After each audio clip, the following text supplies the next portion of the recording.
When she finally breaks the silence, your biggest risk isn't saying the wrong thing, it's reacting too fast. That one moment of emotional impulse is where most men lose their leverage, their clarity, and their standards.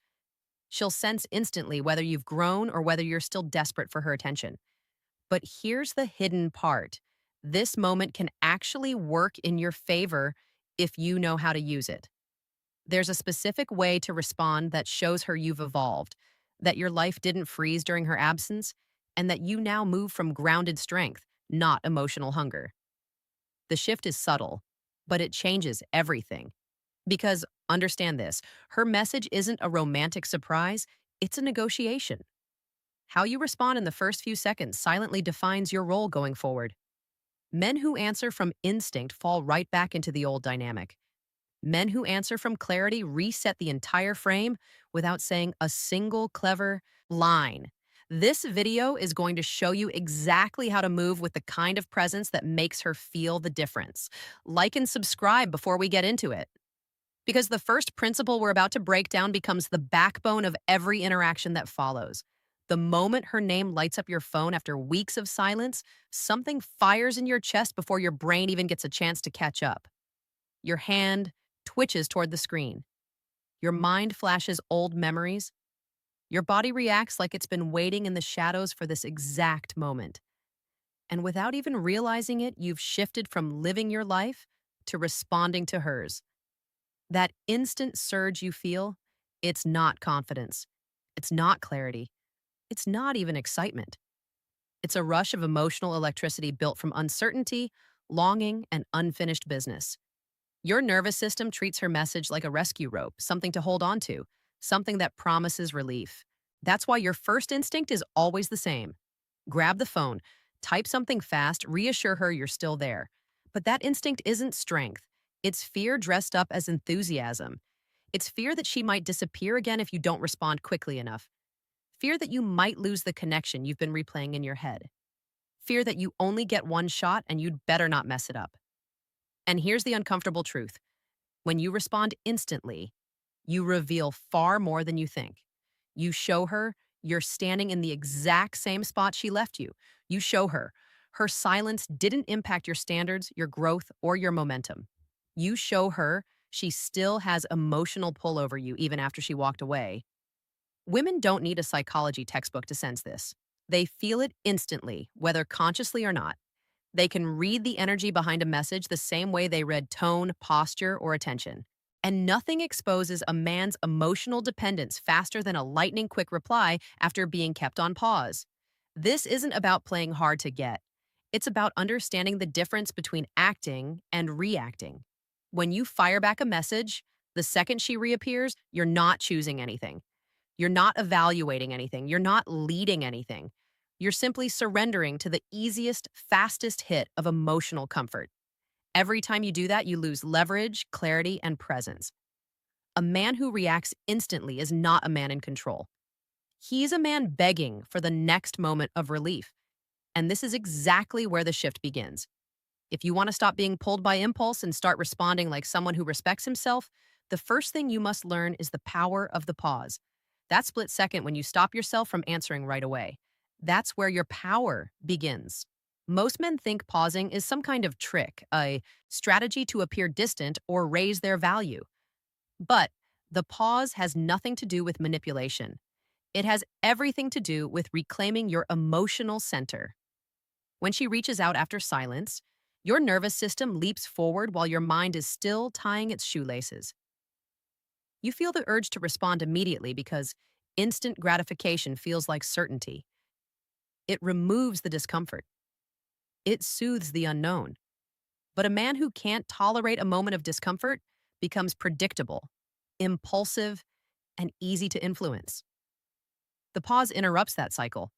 It gives your emotions time to land, settle, and stop running the show. You're not ignoring her, you're grounding yourself. Here's the distinction most men never learn: ignoring her to provoke a reaction is a game. Pausing to check in with yourself is discipline. Containment means you can feel all the waves: relief, tension, curiosity, pride, but you don't let any of them steer yours. Next move, you hold them, you breathe through them, you let them stabilize so you can respond from a place that isn't fear or craving. A woman can feel the difference between a man who waits because he's strategic and a man who waits because he's stable. A stable man doesn't rush, a stable man doesn't flinch, a stable man doesn't leap at the first hint of attention. And that stability is rare. Rare enough that it commands respect without forcing anything. Picture this. She sends a simple A. Your pulse jumps. Your instinct screams, reply now. But instead, you put the phone down. You continue what you are doing, your work, your workout, your life. You give yourself 30 to 60 minutes for your mind to return to baseline. When you come back to that message, you're thinking clearly instead of reacting blindly. You're choosing rather than chasing. This isn't about withholding affection. It's about refusing to let a notification dictate your behavior. Only a man who lacks self control needs to play games. A man with self control doesn't need tricks. He just needs to pause long enough to return to himself. And in that pause is the doorway to the next crucial step. Understanding what's happening inside you before you even think about answering her, before you even think about tapping that keyboard, there's one place you have to look first. Not at her message, not at her timing, not at her emojis, at yourself. Because the truth is brutally simple. If your emotional state is shaky, your interpretation of her message will be shaky too. A man who needs her message to feel okay is already negotiating from the ground. And that's why this step matters more than any clever reply you could ever type. If you don't check your internal state, you won't be responding to her. You'll be responding to your own fear, loneliness, or fantasies. So ask yourself the first question. Am I hoping this message saves me from feeling alone? If the answer is yes, pause even longer because that's not clarity. That's desperation wearing cologne. Second question, am I assuming this message means everything has changed? 1. Hey, doesn't erase past distance, past patterns, or past inconsistency. Your mind will try to fill in the blanks with what you want to be true. That's projection. That's your imagination writing a love story she hasn't signed off on. Third question, if a random acquaintance sent this same message, would I feel this much excitement? If the honest answer is no, then what you're reacting to isn't the message. It's the history, the chemistry, the unresolved craving. That's not a place to respond from. Now, step back and look at the bigger picture, the pattern. Has she disappeared before? Does she tend to return only when she's bored, lonely, or seeking validation? Has she ever acknowledged the silence or taken responsibility for the distance? Or does she just slide back into your inbox as if nothing ever happened? Patterns speak louder than apologies, louder than timing, louder than words, and your emotional bias will try to silence those patterns unless you deliberately bring them into the light. Here's the truth you don't want to admit. If the history between you two has been chaotic, inconsistent, or imbalanced, one cute message doesn't magically turn the sequel into a romance. Chaos doesn't become commitment just because she sent an emoji. Once you've checked your motives, your emotional footing, and the patterns that got you here, you're finally ready for the next stage. Leading the tone of the interaction instead of letting her energy set the terms. When she reappears after a stretch of silence, the emotional frame between you isn't intact anymore. Something was interrupted. Something shifted. The old dynamic, whatever it was, faded, cracked, or collapsed during the distance. That's why the worst thing you can do is pretend nothing happened and slip right back into the same energy you had before she vanished. A lot of men do exactly that. They rush to reestablish warmth. They try to fill the gap with enthusiasm. They attempt to recreate old intimacy in the first 5 messages. All of that comes from fear. The fear that if they don't act fast enough, she'll disappear again. But leading the emotional tone means refusing to be dragged into a rhythm. It means setting the pace instead of surrendering to it. It means understanding that your response is not just a reply, it's a signal. And that signal should come from groundedness, not eagerness. Here's the simple truth. You cannot lead from panic. You cannot lead from nostalgia. You cannot lead from the need to get things back to how they were. You lead from presence. That starts with a neutral, steady energy. Not cold, not overly warm, just grounded. You're not here to chase clarity. You are clarity. You're not trying to prove you're still the same good guy she once liked. You're showing that you've grown into someone who won't abandon his standards just because someone shows up again. One of the strongest ways to hold the frame is to guide the conversation with calm curiosity. Not pressure, not interrogation, curiosity. And the simplest, cleanest question that does this is, what made you want to reach out? This question does three things immediately.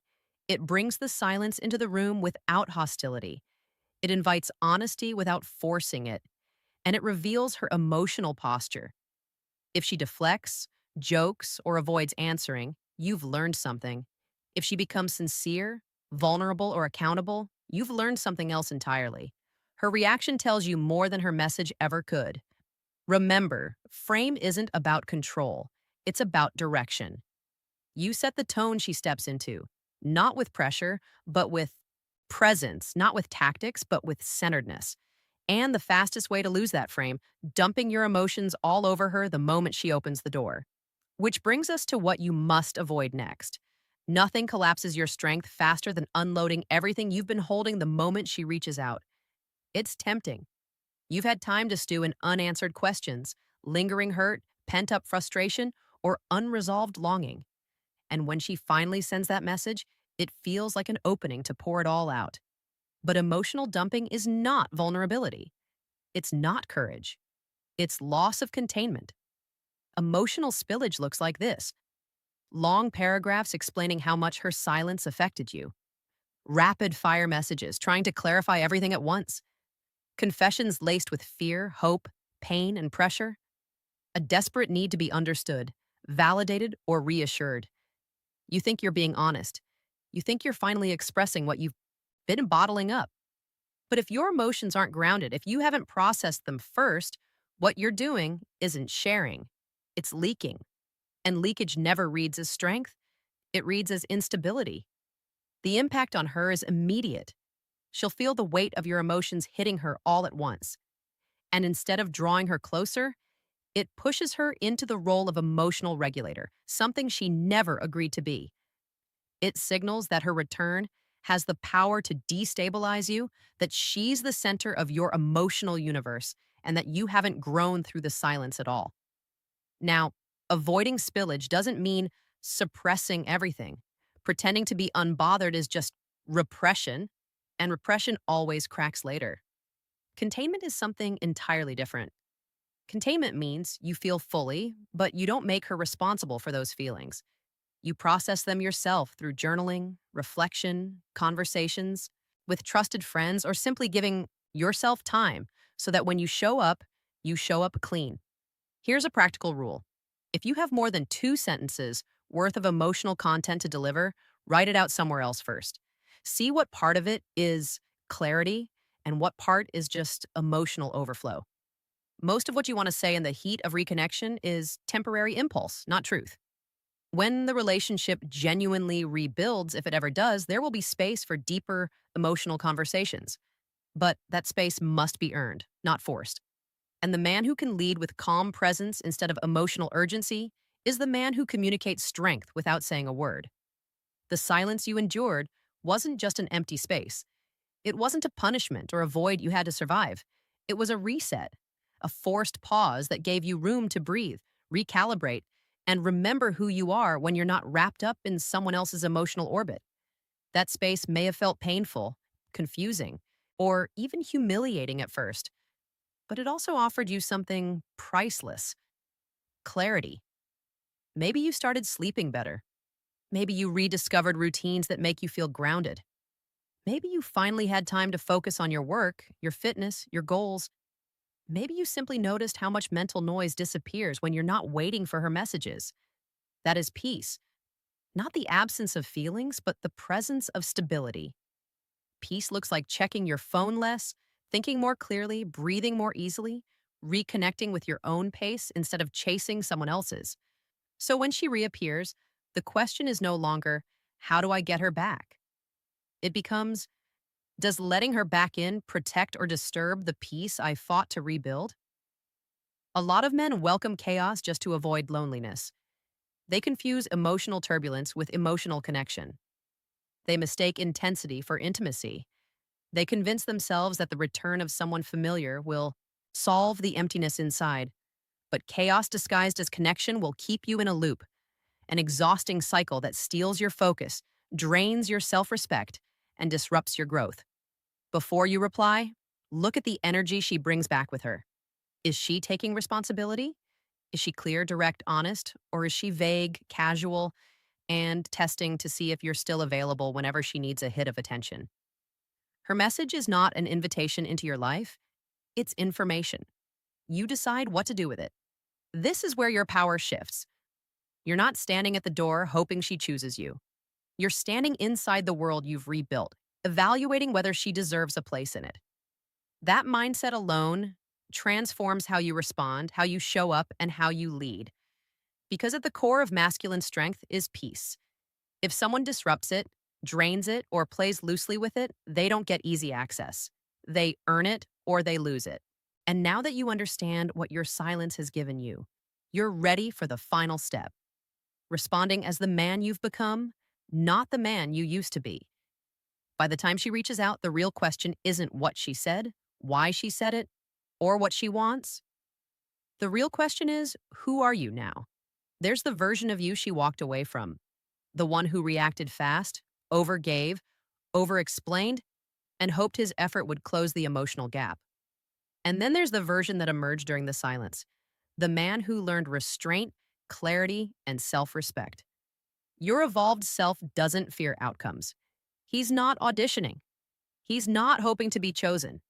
He's grounded enough to know that connection only works when both people show up fully, not when one is chasing scraps of certainty. He doesn't need her to validate his growth. He embodies it through how he speaks, how he slows down, and how he sets boundaries without hostility. This final step is about aligning your response with the man you've become. And depending on her intent and your truth, there are three clean, grounded paths forward. Option one, acknowledge, then maintain distance. If her energy is vague, inconsistent, or evasive, you keep the interaction polite but minimal, not cold, not petty, just clear. You're not investing where clarity and consistency are absent. Your tone communicates respect without offering renewed access. Option two, open the door but slowly. If she shows accountability, vulnerability, and genuine intent, you can allow the connection to reopen, but on a measured pace. Consistency over excitement, actions over words. You're not rebuilding what was. You're evaluating what could be, and you're doing it from a place of strength rather than longing. Option three, do not continue. If her return threatens your peace, repeats old patterns, or feels like another loop of the same emotional cycle, you have every right to step back entirely. Sometimes the strongest response is the one that protects your future, even if your feelings tug you toward the past. This can be silence or a firm, respectful closure. Either way, it's a choice rooted in self respect. The point isn't which option you take, the point is that you choose not your fear, not your impulse, not the old version of you that chased certainty at the expense of self worth. This moment is your mirror.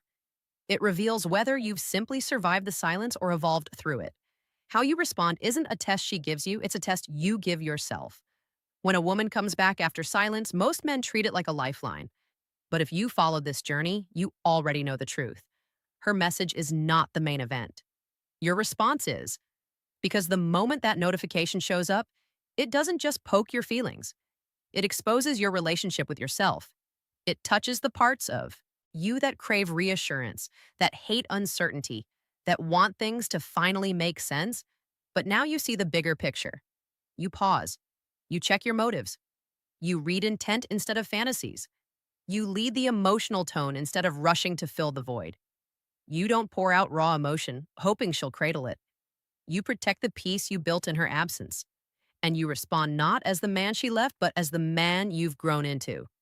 Whether she stays in your life or not, this entire process is about reclaiming your center. She can return with clarity or with confusion. She can come back sincerely or casually. But the one thing that must remain constant is you, your standards, your grounded presence, your evolution. In the end, it isn't about getting her back. It's about not losing yourself the moment she returns. So, here's your final reflection. Will I answer this message as the man I used to be or the man I became through the silence? Answer that honestly, and everything else becomes clear. If this hits somewhere you usually try to avoid, drop a comment below. Tell me whether you're at option 1, 2, or 3. Hit like if you recognize moments where you acted from fear. And subscribe if you're ready to become the kind of man who doesn't get pulled by any message, any silence, or any return because he leads from inner strength, not emotional dependence.